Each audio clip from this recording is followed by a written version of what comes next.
ഉച്ച തൊട്ട് വൈകിട്ട് വരെയുള്ളൊരു ദിവസം കണ്ടാലോ. അത് ഉച്ചയ്ക്ക് ഇവിടെ ഇങ്ങനെ ഇരുന്നപ്പോൾ ഈ ബീട്രൂട്ടും നെല്ലിക്കയും കൂടി അരിഞ്ഞതൊരു ജ്യൂസാക്കിയിട്ട് ഐസ് ട്രേയിൽ വെച്ചിട്ട് എന്നും രാവിലെ കുടിച്ചാലോ എന്നൊക്കെ ഇങ്ങനെ പെട്ടെന്നൊരു ആഗ്രഹം തോന്നിയിട്ട് ഞാൻ അതൊക്കെ അടിച്ചിങ്ങനെ വെച്ചിട്ട് അതിനെ അരിച്ച് അതിൻ്റെ ജ്യൂസ് മാത്രം എടുത്തിട്ട് അത് പിന്നെ ഐസ് ട്രേയിൽ ഒഴിച്ചിട്ട് അങ്ങനെ കൊണ്ടുവന്ന് ഫ്രിഡ്ജിൽ വെച്ച്. ഇത് 24 എണ്ണം ഉണ്ട്. അപ്പം ഒരു മാസം ഇങ്ങനെ എന്നും ചെയ്ത് കഴിഞ്ഞാൽ നമുക്ക് ഒരു മാസത്തേക്ക് കുടിക്കാം, ഒരു ദിവസം ചെയ്ത് കഴിഞ്ഞാൽ. പിന്നെ അത് ഇവിടെ കൊഞ്ച് നന്നാക്കിക്കൊണ്ടിരിക്കുമായിരുന്നു. അപ്പോൾ കൊഞ്ച് റോസ്റ്റ് ഉണ്ടാക്കാമെന്ന് വിചാരിച്ചു. അപ്പോൾ ഇവിടുത്തെ ഗ്യാസ് തീർന്നുപോയി. അങ്ങനെ പിന്നെ അടുപ്പിൽ ചട്ടിയൊക്കെ വെച്ച് ഈ ഉള്ളിയൊക്കെ വഴറ്റി. ഈ ഉള്ളി നന്നായിട്ട് വഴണ്ട് ഒരു ചെറിയൊരു ബ്രൗൺ കളർ ആയപ്പോഴത്തേന് ഇഞ്ചി വെളുത്തുള്ളി പേസ്റ്റും പച്ചമുളകും കൂടി ഇട്ട് അത് നന്നായിട്ട് വഴണ്ട് നല്ലൊരു ബ്രൗൺ കളറായി വരുമ്പോൾ അതിനകത്തോട്ട് തക്കാളി ഇടണം.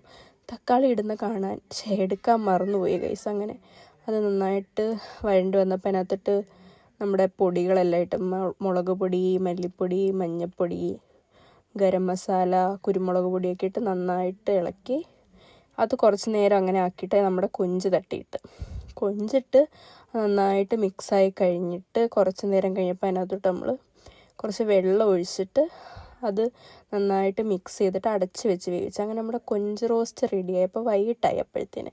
പിന്നെ ഒരു മുട്ട പപ്സും കട്ടൻ ചായയൊക്കെ കുടിച്ചിട്ട് പോയിട്ടൊരു കുളി പാസ്സാക്കാമെന്ന് വിചാരിച്ച് തലയിൽ എണ്ണയൊക്കെ തേച്ച് വെച്ചിട്ട് അപ്പോഴത്തേന് അമ്മ മീൻ വറക്കുമായിരുന്നു, മീൻ അച്ചാറുണ്ടാക്കാൻ.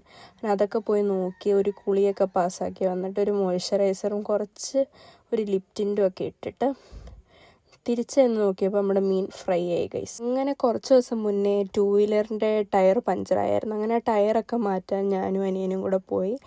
തിരിച്ച് വന്നപ്പോഴത്തേനും നമ്മുടെ മീൻ അച്ചാർ റെഡിയായി. അങ്ങനെ മീൻ അച്ചാറൊക്കെ കുറച്ച് ടേസ്റ്റ് ചെയ്തിട്ട് പെട്ടെന്നൊരു വയറുവേദന വന്ന് അങ്ങനെ ഒരു ഹോട്ട് ബാഗൊക്കെ വെച്ചൊരു ബുക്കൊക്കെ വായിച്ച് അങ്ങനെ കിടന്ന് ഒരു 8 മണിയായപ്പോൾ തന്നെ രാത്രിയിലത്തെ ചോറൊക്കെ വാരിക്കഴിച്ച് ആ കൊഞ്ച് റോസ്റ്റും പിന്നെ ഒരു തോരനും ഒക്കെ ആയിട്ട് ചോറൊക്കെ കഴിച്ചിട്ട് കുറച്ച് നേരം അവിടെയൊക്കെ നടന്നിട്ട് ഒരു ലിപ് ബാമൊക്കെ ഇട്ട് ഒരു മുടിയൊക്കെ വാരിക്കെട്ടി. പ്രത്യേകിച്ച് സ്കിൻ കെയർ ഒന്നുമില്ല ഗൈസ്. ഉറങ്ങാൻ പോവാ. ടാറ്റ, അത്രേ ഉള്ളൂ. ബൈ ഉമ്മ.